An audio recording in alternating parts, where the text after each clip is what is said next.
انگریزی پڑھایا بچوں کو، قرآن پڑھانا بھول گئے۔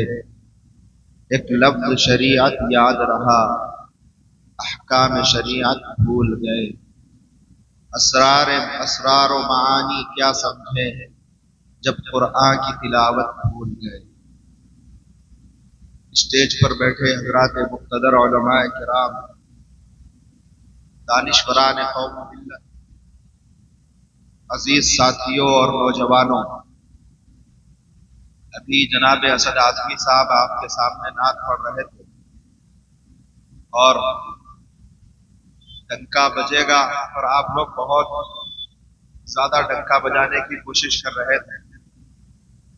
آپ کے ایمان کی حرارت کا اور آپ کی قوت ایمانی کا اب امتحان کہ آپ جس نبی کے نام پر مر مٹنے کی اور اپنے جان کو قربان کرنے کا دعویٰ کر رہے تھے، کیا نبی کی بات سننے کے لیے مجلس میں بیٹھ کر رہنے کی قوت بھی موجود ہے یا نہیں؟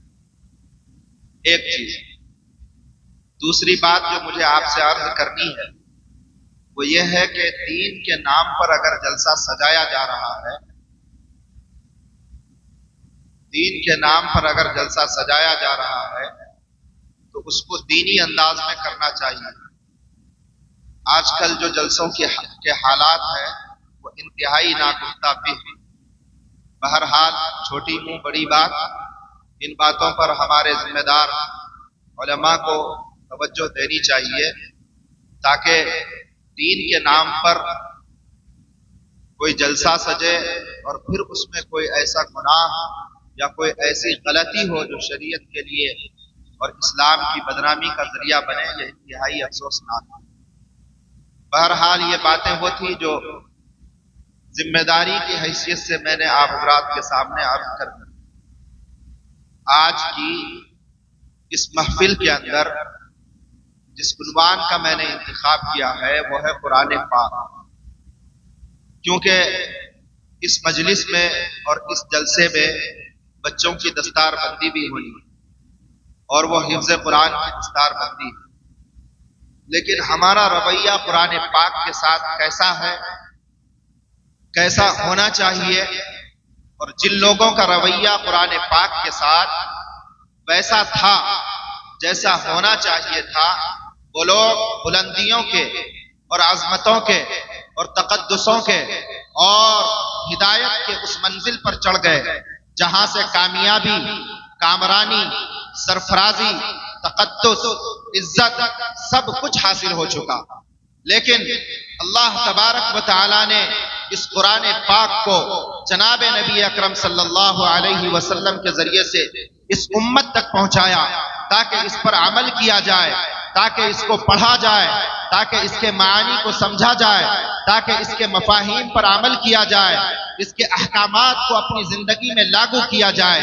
لیکن مسلمانوں کا حال یہ ہے کہ قرآن ایک طرف، اللہ کے احکام ایک طرف، اسلام ایک طرف، شریعت ایک طرف، جناب محمد الرسول اللہ صلی اللہ علیہ وسلم کے فرامین ایک طرف۔ صرف اگر مسلمانوں کو کچھ یاد ہے تو یہ یاد ہے کہ ہم مسلمان ہیں، اسے یہ یاد نہیں کہ میرے نبی نے کیا تعلیم دی تھی، اسے یہ یاد نہیں کہ اللہ تبارک و تعالی نے جو قرآن نازل فرمائی جسے ہدی للناس فرمایا کہ یہ انسان کی ہدایت کے لیے ہے، انسان کی رہنمائی کے لیے ہے، انسان کے برکت کے لیے ہے، انسان کے شفا کے لیے ہے۔ انسان جب مشکل میں پھنستا ہے تو قرآن کہتا ہے کہ مجھ سے رہنمائی لو، انسان جب پریشانی میں آتا ہے قرآن کہتا ہے کہ مجھ سے رہنمائی لو۔ لیکن مسلمانوں کا حال یہ ہے، پوری مسلمان سوسائٹی اس زد میں آ چکی ہے، انگریزیت سے اس قدر مرعوب ہو چکی ہے کہ اسے یہ احساس نہیں ہے کہ یہ قرآن پاک اللہ کی کتاب ہے۔ وہ زبان سے کہتا ضرور ہے کہ یہ اللہ کی کتاب ہے، لیکن اس کا عملی زندگی، اس کا عمل یہ بتا رہا ہے کہ نہیں، قرآن ہدایت کی کتاب نہیں ہے، قرآن ترقی نہیں دلا سکتا، قرآن ہمیں زندگی میں کامیاب نہیں کر سکتا۔ یاد رکھو مسلمانوں، یہی قرآن ہے جس کو ابو بکر پڑھے تو ابو بکر صدیق بن گئے، عمر پڑھے تو عمر فاروق بن گئے، عبیدہ پڑھے تو عبیدہ ابن الجراح بن گئے، ابو ہریرہ پڑھے تو صحابی بن گئے۔ اور جس نے بھی اس قرآن کو پڑھا، اس پر عمل کیا، اس کو اپنی زندگی میں لایا اور اس قرآن کے مطابق زندگی گزارنے کی کوشش کی، اس کی زندگی میں انقلاب آیا، کیونکہ یہ قرآن انقلابی کتاب ہے۔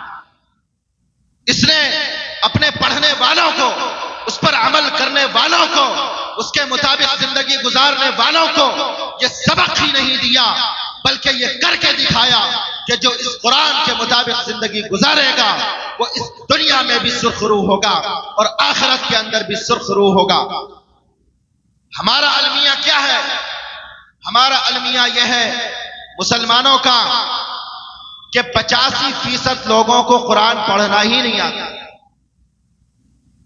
یہ کوئی مبالغہ نہیں ہے، یہ حقیقت ہے کہ 85% مسلمانوں کو اس اللہ کی کتاب کو پڑھنا نہیں آتا جس میں اللہ نے بندے سے مخاطب ہو کر کلام کیا، بات کیا ہے، اللہ کا کلام ہے۔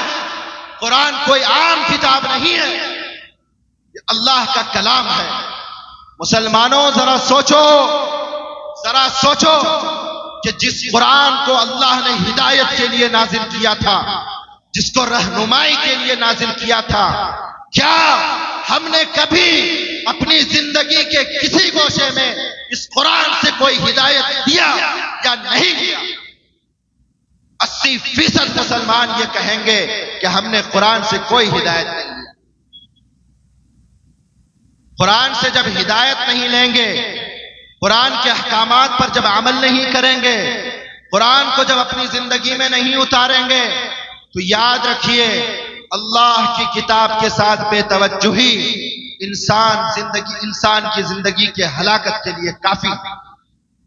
یہ جو حالات ہیں، یہ جو پریشانیاں ہیں، یہ جو مصائب ہیں، یہ جو حکومت کا دباؤ ہے، یہ جو عالمی سطح پر مسلمان پریشان حال ہے، اس کی ایک خاص وجہ یہ ہے کہ ہم نے قرآن سے اپنا رشتہ توڑ دیا۔ سنیے ایک واقعہ شیخ الہند رحمت اللہ علیہ کا۔ شیخ الہند رحمت اللہ علیہ جن کا جنگ آزادی میں عظیم کردار ہے، مالٹا کی جیل میں حجاز مقدس سے لے جایا گیا، قید کر دیا گیا۔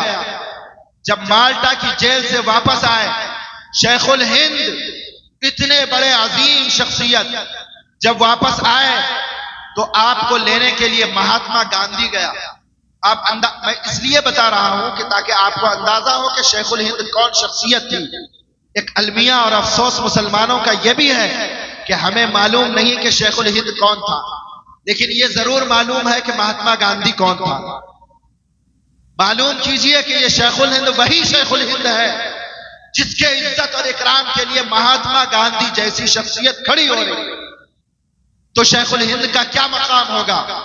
ذرا سننے کی بات ہے اور غور سے سننے کی بات ہے۔ شیخ الہند رحمت اللہ علیہ جب مالٹے کی جیل سے واپس آئے، کچھ پریشان سے رہنے لگے۔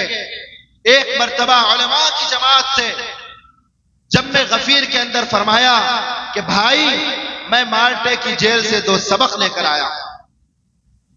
بڑے بڑے علماء، جبال العلم، بڑے بڑے محدثین پریشان ہو گئے کہ اتنا بڑا استاذ العلماء شیخ الہند، جس کی آزادی میں عظیم کردار، جس کو دیکھ کر انگریز کانپتا ہے، جس انگریز کو دیکھ کر آج ہم کانپ رہے ہیں، ہمارے علماء کی شان یہ تھی، عظمت یہ تھی، قرآن کا پاور یہ تھا۔ شیخ الہند کا عمل ایسا تھا کہ شیخ الہند کو دیکھ کر، اس ضعیف جسم کے باوجود شیخ الہند کو دیکھ کر انگریزوں کو پسینے آ جایا کرتے تھے۔ جب شیخ الہند مالٹا کی جیل سے واپس آئے تو کہا بھائی میں نے مالٹا کی جیل سے 2 سبق لے کر آیا، 2 سبق سیکھ کر آیا ہوں، اور اب ہم نے عزم کیا ہے کہ یہی 2 سبق زندگی بھر میں لوگوں تک پہنچاتا رہوں۔ بڑے بڑے علماء آپ کے شاگرد تھے۔ کہا لوگوں نے کہ بھائی وقت کا عظیم محدث، عظیم مجاہد، آخر ایسا کون سا سبق لے کر آیا ہے جو مالٹا کی جیل میں اس کو سبق ملا؟ شیخ الہند رحمت اللہ علیہ نے تمام بڑے بڑے علماء سے مخاطب ہو کر کہا کہ وہ 2 سبق یہ ہے، ایک یہ ہے کہ جو حالات ہم پر ہیں، یہ حالات اس وجہ سے ہیں کہ ہم نے قرآن کریم کو چھوڑ. دوسرا فرمایا کہ ہمارا جو اتحاد ہے مسلمانوں کا وہ اتحاد ختم ہو چکا. آج مسلکی طور پر بھی ہم بٹے ہوئے ہیں اور ہم خاندانی طور پر بھی بٹے ہوئے ہیں اور ہم نسلی طور پر بھی بٹے ہوئے ہیں. پورے مسلمانوں کا حال یہ ہے کہ کسی ایک فرد پر کسی ایک شخصیت پر کوئی قوم جمع نہیں ہو پا رہی. حالات اس قدر دگرگوں ہیں. بہنوں کی عصمت لوٹی جا رہی ہے, دوپٹے کھینچے جا رہے ہیں, کپڑے پھاڑے جا رہے ہیں, بچوں کو گولی داغا جا رہا ہے. لیکن مسلمان کی بے اعتنائی کا, بے توجہی کا, لاپرواہی کا, بے غیرتی کا یہ حال ہے کہ مسلمان کسی ایک شخصیت پر کسی ایک بات پر جمع نہیں ہو سکتا. علامہ اقبال نے کہا کہ کیا خوب ہوتا کہ ہوتے ہم مسلمان بھی ایک. جب قرآن بھی ایک, ایمان بھی ایک, نبی بھی ایک, تو کیا خوب ہوتا کہ ہم ہوتے مسلمان بھی ایک. تو سارا مسلمان فرقے میں بٹ چکا ہے اور اس کے بعد خاندان میں بٹ چکا ہے. فرمایا شیخ الہند نے کہ ہمارے اوپر جو حالات ہیں اس کی سب سے بڑی وجہ ہے ہمارا قرآن پاک کو چھوڑ دینا اور دوسرا مسلمانوں کا آپس میں منتشر ہو جانا. اب ذرا غور سے سنیے. اس کے بعد شیخ الہند رحمت اللہ علیہ نے کیا فرمایا؟ فرمایا کہ بھائی اب میں نے سوچ لیا ہے کہ میں اپنی زندگی کا پورا حصہ قرآن پاک کے پیچھے لگا دوں گا. دو چیز کروں گا. ایک تو یہ ہے کہ قرآن کے الفاظ کو یاد کراؤں گا, دوسرا یہ ہے کہ عوام تک قرآن پاک کو پہنچاؤں گا.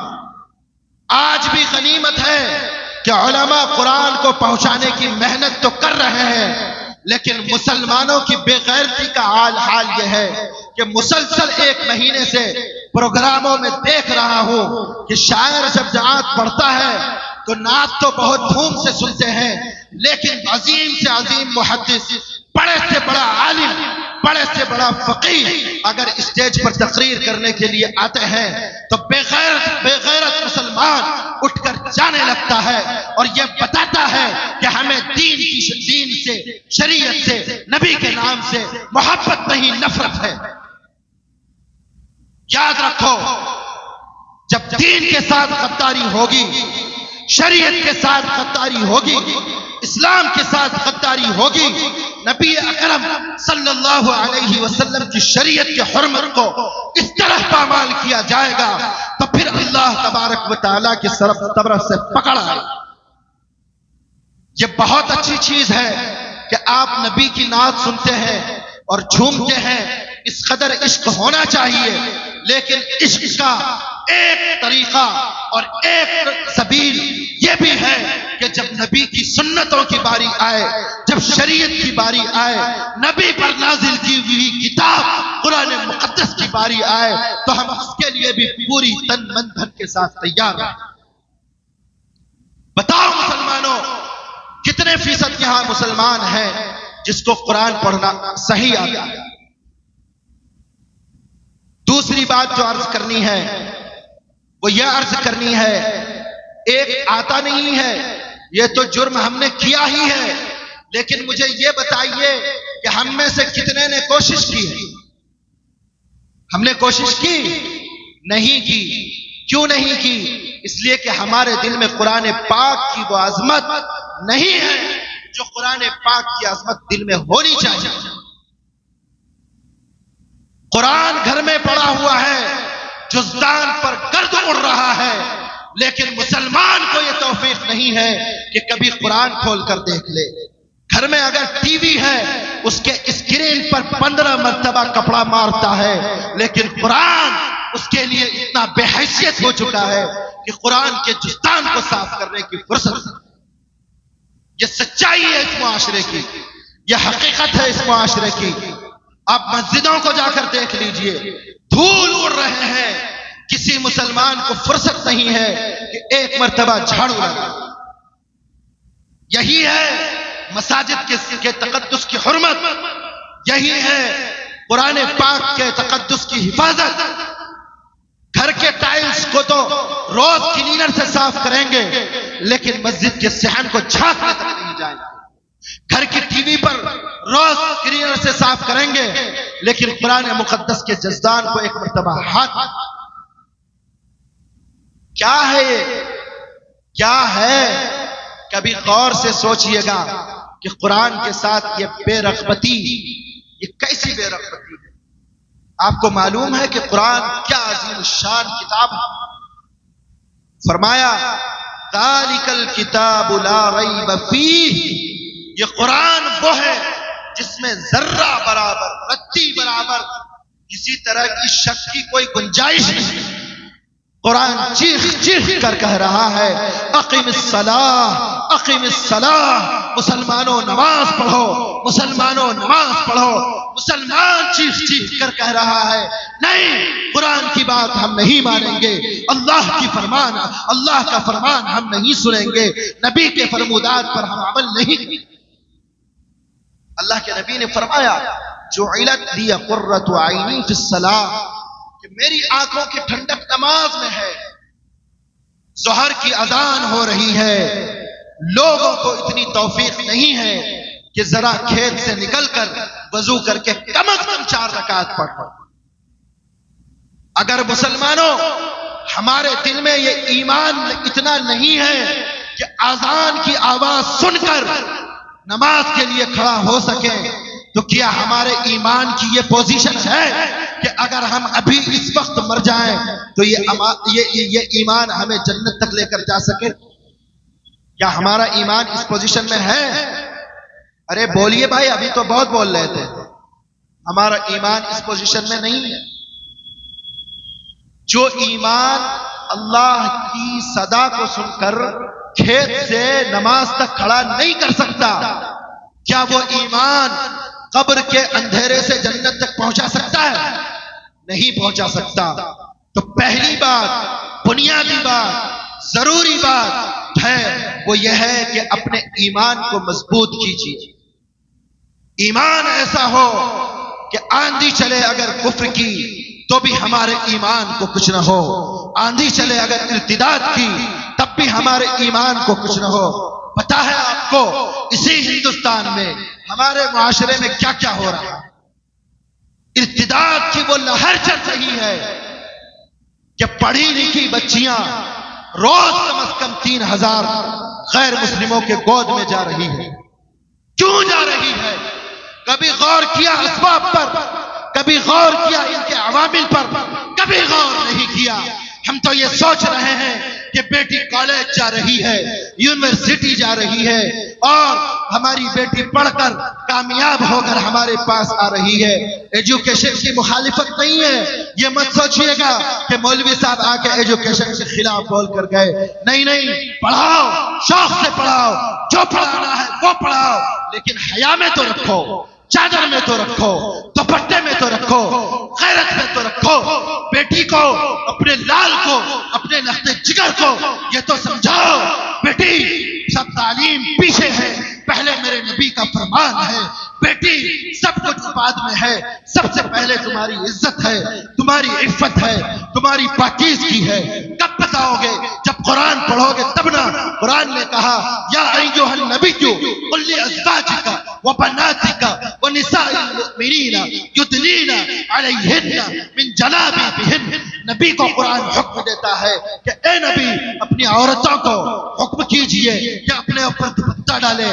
جب وہ اپنے اوپر دوپٹہ ڈالنے کا حکم نبی کو ازواج مطہرات کے لیے ہے تو کیا امت کی بہنیں اور امت کی مائیں ایسی ہیں کہ انہیں کھلی آزادی دی جائے کہ وہ دوپٹے کو پھینک دے، چست لباس پہنے اور پھر اسکول اور کالج کا سفر کرے؟ کیا یہ ہمارے معاشرے کی حقیقت نہیں ہے؟ یہ ہمارے معاشرے کی حقیقت کیوں ہے؟ ہم نے قرآن کی بیسک پر عمل نہیں کیا. ہم اگر پڑھتے، قرآن کی آیت یاد ہوتی اور ہم قرآن کو اہمیت دیتے تو اس آیت پر عمل کرتے. نہیں کیے. کیوں نہیں کیے؟ ہے اللہ کا فرمان، ہم کو کیا لینا دینا ہے؟ تو ہم میں اور کافر میں کتنا فاصلہ رہ گیا؟ ہم میں اور کافر میں کتنا فاصلہ رہ گیا؟ صرف مسلمان ہونا اور نام لے لے کر کے بار بار کہنا کہ ہم مسلمان ہیں، یہی مسلمانی ہے، یہی غیرت ایمانی ہے، یہی فکر آخرت ہے، یہی دین کی حفاظت ہے، یہی شریعت کے ساتھ ربط اور تعلق ہے۔ اس لیے میرے بھائیوں، اس علاقے میں جتنا جلسہ ہوتا ہے کہیں اور نہیں ہوتا، لیکن جتنی بے دینی اس علاقے میں ہوتی ہے، خاص کر پردے کے معاملے میں، اتنی بے دینی کہیں اور نہیں ہوتی۔ کیوں بھائی؟ کیا ضرورت ہے اس بے دینی کو پھیلانے کی اور دین کے نام پر؟ کیا کبھی ڈر نہیں لگتا کہ حشر کے میدان میں اللہ نے کہا کہ بتاؤ تم شریعت کے نام کا جلسہ سجائے اور پورا جو سامنے کو کور کرنا چاہیے، عورتیں بیٹھی ہیں ہماری ماں بہنیں، میں سمجھتا ہوں ان کا قصور نہیں ہے، یہ قصور ہمارا ہے کہ ہم ان کے لیے کور نہیں کیے۔ پورا اختلاط مرد و زن ہے، بات کڑوی ضرور ہے لیکن یہ معاشرے کی حقیقت ہے، اس کو سمجھیے، اس کو بوجھیے، اس کو دماغ پر بٹھائیے، ورنہ یاد رکھیے اس سے برے حالات اس قوم کے آنے والے ہیں۔ انتظار میں لگے ہوئے ہیں، دشمن ٹوہ میں لگا ہوا ہے، انتظار کر رہا ہے کہ کس کس مسئلے پر دھاوا بولا جائے، کس کس مسئلے کو مسلمانوں کے کون سے پرسنل مسائل پر حملہ کیا جائے۔ اس حملے سے بچنے کی سب سے پہلی تدبیر یہ ہے کہ اپنی غیرت ایمانی کو زندہ رکھیے، اور غیرت ایمانی کے زندہ ہونے کا ثبوت یہ ہے کہ سر سے لے کے پیر تک اور معاشرے سے لے کے محلے تک اور سماج سے لے کر شادی بیاہ تک سب چیز میں شریعت، سنت اور اسلام جھلکنا چاہیے۔ ہمارے چہرے پر نبی کی سنت نہیں، ہمارے جسم پر لباس تنگ ہے، ہمارے بال انتہائی بے ڈھنگے طریقے سے کٹے ہوئے ہیں۔ نبی اکرم صلی اللہ علیہ وسلم نے ناپسندیدگی کا اظہار فرمایا، بال کا بڑا اور چھوٹا رکھنا نبی کو پسند نہیں تھا، میرے نبی کو برابر بال پسند تھے۔ میرے نوجوانوں، کیا ہو رہا ہے کہ آپ اس طرف توجہ نہیں کر رہے؟ اس لیے میرے بھائیوں، اصل بات جو عرض کرنی ہے مجھے، وہ بات عرض کر کے میں بات ختم کر رہا ہوں۔ بنیاد یہی تھی کہ قرآن مقدس سے اپنا رشتہ مضبوط کیجئے۔ اس کے لیے علماء نے 5 حق لکھے ہیں کہ قرآن کریم کا 5 حق ہے جو ہر مسلمان پر لازم ہے۔ ہم اپنے حق کے لیے کیسے دوڑتے ہیں کہ بھائی ہم کو یہاں بھی زمین چاہیے، یہاں بھی زمین چاہیے، یہاں بھی چاہیے، اور فلاں فلاں بہت ساری باتیں۔ مختصر یہ ہے کہ اپنے حق کے لیے کیسے دوڑتے ہیں۔ اسی طرح اللہ تبارک و تعالیٰ نے قرآن پاک کے بھی 5 حق رکھے ہیں۔ نمبر 1، قرآن پاک کے سلسلے میں یہ ایمان ہونا کہ یہ قرآن پاک اللہ تبارک و تعالیٰ کی طرف سے نازل کی ہوئی اللہ تبارک و تعالیٰ کا کلام ہے، کہ جب ہم قرآن پڑھتے ہیں تو اللہ تبارک و تعالیٰ سے مخاطب ہوتے ہیں۔ مفتی نوشاد صاحب مدرسے کے ناظم رضا الحق صاحب، آپ سے دونوں سے گزارش ہے کہ مولانا عبداللہ سالم صاحب تشریف لا چکے ہیں، اب ان کے استقبال کے لیے روڈ پر وہاں جائیں، وہ کھڑے ہیں آ کر کے۔ دوسری بات، پہلا چیز ہے ایمان، جو قرآن پاک کے سلسلے میں جس طریقے کا ایمان ہونا چاہیے۔ آپ علماء، اب ان جزئیات پر گفتگو کرنے کا وقت نہیں ہے، آپ علاقے کے علماء کچھ کم نہیں ہیں، آپ ان سے جا کر کے پوچھئے، وہ آپ کو بتائیں گے۔ دوسری چیز ہے پھر قرآن پاک کا پڑھنا، جو قرآن پاک ہر مسلمان کو چاہیے کہ پڑھنا آئے۔ پھر تیسری چیز ہے اس کو سمجھنا، کہ جب ہم قرآن پڑھیں تو اس کو سمجھیں کہ اللہ ہم سے کیا کلام کر رہا ہے، اللہ ہم سے کیا کہنا چاہ رہا ہے۔ تیسری چیز ہے اس پر عمل کرنا، کہ یہ قرآن پاک جو بات کہہ رہا ہے اس کو اپنی زندگی کے اندر ڈھالیں۔ قرآن کہہ رہا ہے نماز پڑھو تو نماز پڑھیں، زکوٰۃ دو تو زکوٰۃ دیں، بے پردگی سے عورتوں کو بچاؤ تو عورتوں کو بے پردگی سے بچائیں۔ اور چوتھی چیز ہے تبلیغ، یعنی کہ جو قرآن کے احکامات ہم نے پڑھے ہیں اس احکامات کو کسی دوسرے مسلمان بھائی تک، اور صرف مسلمان بھائی تک نہیں، یہ ہماری ذمہ داری ہے اور دعوتی ذمہ داری ہے کہ ہم اس قرآن کے پیغام کو غیر مسلموں تک پہنچائیں۔ اور آخری بات جو ہے وہ ہے اقامت، یعنی اس قرآن پاک کے پیغام کو عملی طور پر ہم معاشرے کے اندر نافذ کریں. یہ قرآن کا حق ہے. تب انسان قرآن پڑھنے والا بھی ہوگا، پھر حافظ قرآن بھی ہوگا، پھر عامل قرآن بھی ہوگا، اور پھر حامل قرآن بھی ہوگا. اللہ تبارک و تعالی ہم سب کو قرآن پاک صحیح پڑھنے کی، پھر اس پر عمل کرنے کی، اور پھر اس کو امت تک پہنچانے کی توفیق عطا فرمائے. اللہ ہم سب کو عمل کی توفیق عطا فرمائے.